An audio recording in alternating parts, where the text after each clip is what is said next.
देवताओं का गर्व चूर करने के लिए एक बार भगवान शिव को यक्षावतार लेना पड़ा था। तो आज मैं आप लोगों को भगवान के उन्हीं यक्षावतार की कथा सुनाने वाली हूँ।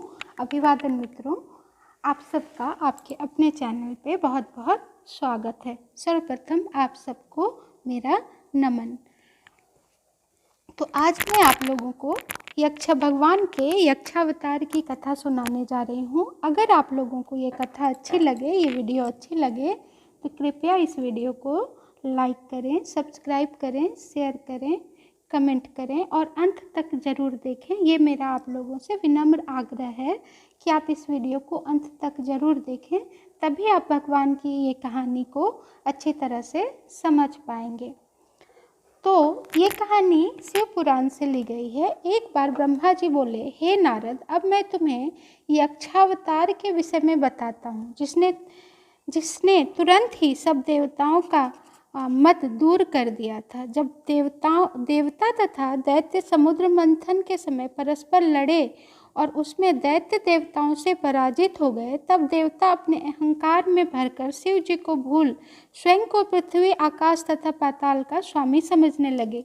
वे सब एकत्र होकर गर्व की बातें करने लगे। सब देवता अहंकार में भरकर अपनी अपनी वीरता का बखान करने लगे। उस समय शिव जी ने देवताओं का ऐसा अहंकार देखकर एक विचित्र चरित्र किया, अर्थात उन्होंने यज्ञ रूप से देवताओं के पास जाकर सबसे कुशल पूछी। उन देवताओं में से कोई भी यह नहीं जान सका कि ये साक्षात शिव जी ही हैं। फिर शिव जी ने उनसे यह कहा कि तुम सब इस स्थान पे बैठे हुए क्या कर रहे हो? मालूम होता है तुम सब अहंकार में भरे हुए हो। यह सुनकर देवताओं ने उत्तर दिया, क्या तुमने नहीं सुना कि यहाँ देवासुर युद्ध हुआ था? हमने उसमें दैत्यों को मारकर विजय प्राप्त की है। यह सुनकर यक्ष स्वरूप शिव जी बोले, हे विष्णु आदि देवताओं, तुम ऐसी बात मत कहो, तुमसे बड़ा और कोई है।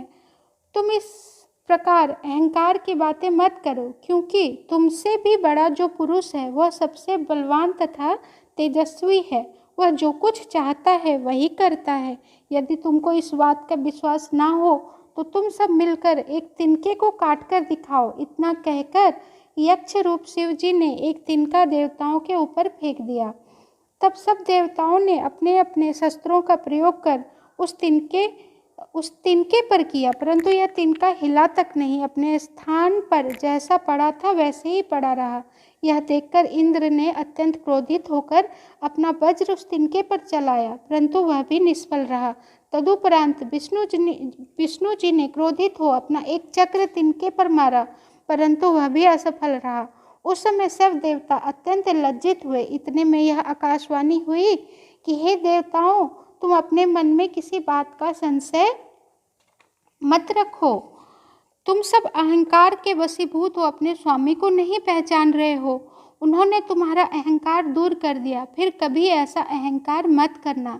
तुम्हारे सम्मुख यह जो खड़े हुए हैं वह यक्ष रूपी सदाशिव ही हैं। ये तो शिव पुराण की बात है, परंतु हम लोगों को भी अपने जीवन में कभी भी किसी बात पर अहंकार नहीं करना चाहिए। हे नारद, इस प्रकार आकाशवाणी सुनकर सब देवता यक्षेश्वर महादेव के चरणों पर गिर पड़े तथा अनेक प्रकार से प्रणाम कर अहंकार से मुक्त हुए। तदुपरांत सबने यह निश्चय किया कि संसार में शिव जी के समान बलशाली और कोई नहीं है। फिर सब देवता आदि शिव जी की स्तुति करते हुए बोले, हे सदाशिव जी, हम सब आपकी शरण में हैं, अब हमारा अहंकार दूर हो गया। यह सुनकर शिव जी ने प्रसन्न होकर ओमकार का उच्चारण किया। उसके पश्चात सब लोग अपने अपने घर चले गए। हे नारद, यह यक्षेश्वर शिव जी का चरित्र अत्यंत पवित्र है। इसके पढ़ने तथा सुनने से अत्यंत सुख प्राप्त होता। अब मैं तुम्हें शिव जी के अन्य महाकाल अवतारों के विषय में बताऊंगा, ध्यानपूर्वक सुनो। नारद जी, शिव जी का पहला रूप महाकाल है जिनकी महाशक्ति का नाम महाकाली है। शिव जी का दूसरा अवतार तार नामक है, जिनकी शक्ति का नाम तारा है। तीसरा अवतार बलि है, जिनकी शक्ति का नाम भुवनेश्वरी है। चौथा विघ्नेश अवतार है, जो 16 कलेश को दूर करने वाले हैं, उनकी शक्ति का नाम विद्या है। 5वां भैरव अवतार है जिनके शक्ति को भैरवी कहते हैं। 6ठा छिन्नमस्तक अवतार है जिनकी शक्ति का नाम छिन्नमस्ता है, जो अत्यंत तेजस्विनी है। 7वां धूमावत अवतार है जिनकी शक्ति को धूमावती कहते हैं। 8वां बगलामुख अवतार है जिनकी शक्ति का नाम बगलामुखी है।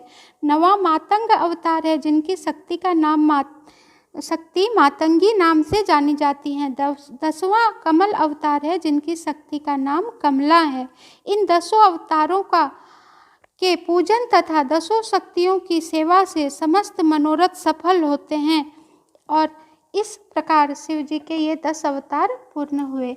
तो जो हम लोग माता जी के 10 विद्याओं की पूजा करते हैं, वो शिव जी की महाशक्तियों का अवतार है, अर्थात वो महागौरी का ही अवतार है, जो कि 10 महाविद्या के रूप में पूजी जाती हैं। अगर आप लोगों को ये वीडियो अच्छी लगी हो तो कृपया लाइक करें, सब्सक्राइब करें, शेयर करें, कमेंट करें और अंत तक देखने के लिए आप सबका कोटि कोटि धन्यवाद, आभार, नमन।